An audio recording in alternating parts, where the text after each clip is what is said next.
হোক অসমীয়া মাধ্যমতে হোক পঢ়িব দিছোঁ পঢ়াৰ পিছত ডাঙৰ মানুহ হ'ব মোৰ সন্তানটো এই এলেকাৰ ভিতৰত এজন উল্লেখযোগ্য ব্যক্তি হ'ব আৰু সেই উদ্দেশ্যেই আপোনালোক আজি আহিছে দুটা কথা শুনিব আৰু মানুহৰ লগত মিলাপ্ৰীতি হ'ব শিশুজনক ভৱিষ্যতৰ উজ্জ্বল ভৱিষ্যত গঢ়ি তুলিব উদ্দেশ্য এটাই বেলেগ উদ্দেশ্য ইয়াত কোনো নাই কিন্তু আমি জানো পাৰিছোঁ আমি নোৱাৰিলোঁ কিয় নোৱাৰোঁ কিছুমান হ'ল কিছুমান নহ'ল কাৰণটো কি কাৰণ সকলো শিশুৰ মানদণ্ড একে নহয় আপোনালোকে মনত ৰাখিব প্ৰত্যেকজন শিশুৰে কি আছে মূৰত মগজু আছে প্ৰত্যেকজন শিশুৰে মগজু সমান সমান কাৰো কম নহয় কাৰো বেছি নহয় আমাৰ ৰোল নম্বৰ 1 হ'ব পাৰে 2 হ'ব পাৰে 3 হ'ব পাৰে শচীন তেণ্ডুলকাৰ লিখা পঢ়াত গাধ আছিলে আজি গোটেই মানুহক জানে MS ধোনী সকলোৱে চিনি পায় লিখা পঢ়া কৰা নাই আমাৰ আটাইতকৈ ভাৰতবৰ্ষৰ ভিতৰত আজিকে ডাঙৰ ষ্টাৰ মেগা ষ্টাৰ বুলি কোৱা হয় অমিতাভ বচ্চন তেওঁনো কিমান লিখা পঢ়া কৰিছিলে বৰ্তমান ভাৰতবৰ্ষৰ প্ৰধানমন্ত্ৰী নৰেন্দ্ৰ মোদী ডাঙৰীয়া তেওঁৰ আপোনালোকে শিক্ষাগতৰ সদায় কথাই কওক পৰিচয় এতিয়াও পোৱা নাযায় কিন্তু তেওঁ পৃথিৱীৰ ভিতৰত এজন আটাইতকৈ সফল প্ৰধানমন্ত্ৰী গতিকে কেৱল মাত্ৰ লিখা পঢ়া কৰিলেই যে এজন ডাঙৰ মানুহ হ'ব সেইটো কথা আপোনালোকে পাহৰি যাওক ছাত্ৰ ছাত্ৰীৰ যিটো বিকাশ কৰিবলৈ দিয়ক তেওঁ কোনটো দিশত আগবঢ়া কোনোবাই গান গাব পাৰে কোনোবাই নাচিব জানে কোনোবাই ফুটবল খেলিব জানে কোনোবাই ক্ৰিকেট খেলিব জানে সেইমতে তেওঁলোকক গঢ় ল'বলৈ দিয়ক সৰুৰে পৰাই এইটো কৰিবলৈ দিয়ক তেতিয়াহ'লে কি হ'ব আপোনাৰ ল'ৰা আপোনাৰ ছোৱালীজনীয়ে দেহত নাম কৰিব এতিয়া মই মোৰ এগৰাকী ছাত্ৰী বুলি কৈছোঁ এটা মাত্ৰ উদাহৰণ দিম এইটো মই নৱজাগৰণত দ্বিতীয়বাৰ কৈ আছোঁ অৰ্থাৎ মই সিটো পাঠত কৈছিলোঁ আজি মই ইটো পাঠত কওঁ সেইগৰাকী হ'ল নাজনীন ইয়াসমিন ইছৰোৰ ডাঙৰ বিজ্ঞানী মই পঢ়োৱা ছাত্ৰ বৰ্তমান ইছৰোৰ ডাঙৰ বিজ্ঞানী গোটেই ভাৰতবৰ্ষত নাম কৰি আছে যেতিয়া সেই ছাত্ৰজনক মই পঢ়ুৱাইছিলোঁ ঘৰ হ'ল মাহিৰীপাৰ জুৰিয়া সেই ছাত্ৰজনক যেতিয়া মই পঢ়ুৱাইছিলোঁ মই আচৰিত মোৰ জীৱনত এটা শিক্ষা পাইছিলোঁ সেই ছাত্ৰগৰাকী যেতিয়া ক্লাছ 10ত আছিলে মই বহীত লিখি দিওঁ আনচাৰবিলাক লিখি দিওঁ অংকবিলাক কৰি দিওঁ তেতিয়া মোক কি কয় ছাৰ আপুনি মোৰ অংক এইবিলাক কৰি নিদিব মোৰ বহীত লিখি নিদিব কিবা ক'ব লাগিলে আপুনি প্ৰশ্নবোৰ দি দিব আনচাৰবোৰ মইহে লিখিম বুজি পালে কি ক'লো বুজাই দিব লাগে আনচাৰবোৰ কি কৰিব নালাগে লিখাই দিব নালাগে কিন্তু আজিকালি আমাৰ শিক্ষকসকল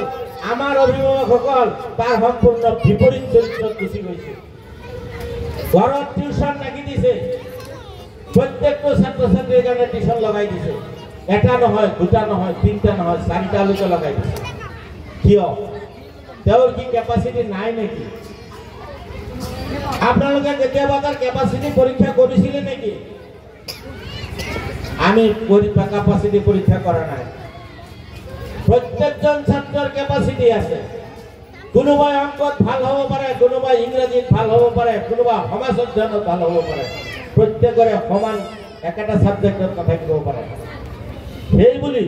আমি 4টা 5টাকে এই যে টিউচন লগাই দিছোঁ লগাই দি পেলাই আমি কি কাম কৰিলোঁ আমি এটা বেয়া কাম কৰিলোঁ তেওঁৰ যিটো চৰিত্ৰ আছিলে সৃষ্টিশীলতা চৰিত্ৰ সেই চৰিত্ৰটো আমি নষ্ট কৰি দিছোঁ তোৰ কেপাচিটি আছে টেলেণ্ট আছে এতিয়া মই মোৰ কথা এটা উদাহৰণ দিওঁ মোৰ মাকে লিখিব নাজানে মাক ঢুকাল যোৱা বছৰ ফেব্ৰুৱাৰী মাহত 100 বছৰতকৈ বেছি জীয়াই থাকিলে আৰু লাষ্টলৈকে মোৰ লগতে আছিলে মাকে লিখা পঢ়া নাজানিছিলে একো নাজানে আৰু যেতিয়া মই পঢ়িবলৈ যাওঁ আমি চাকিত পঢ়িছিলোঁ চাকিত পঢ়া আমাৰ যেতিয়া ৰাতি বেছি হৈ যায় 8টা 8:30 হৈ যায় এই শুই থাক ৰাতি হৈ গ'ল শুই থাক এনেকৈ শুৱাই দিয়ে আৰু টিউচন দিয়া নাই 1 ঘণ্টাতকৈ বেছি মই সময় পঢ়িব পৰা নাই কিন্তু মই জানো এতিয়াও মই ভাবোঁ যে মই যি 1 ঘণ্টা পঢ়িছিলোঁ সেই 1 ঘণ্টাই 10 ঘণ্টাৰ সমান। আপোনালোকে 1 ঘণ্টা পঢ়িবলৈ দিয়ক, 10 ঘণ্টা পঢ়িব নালাগে,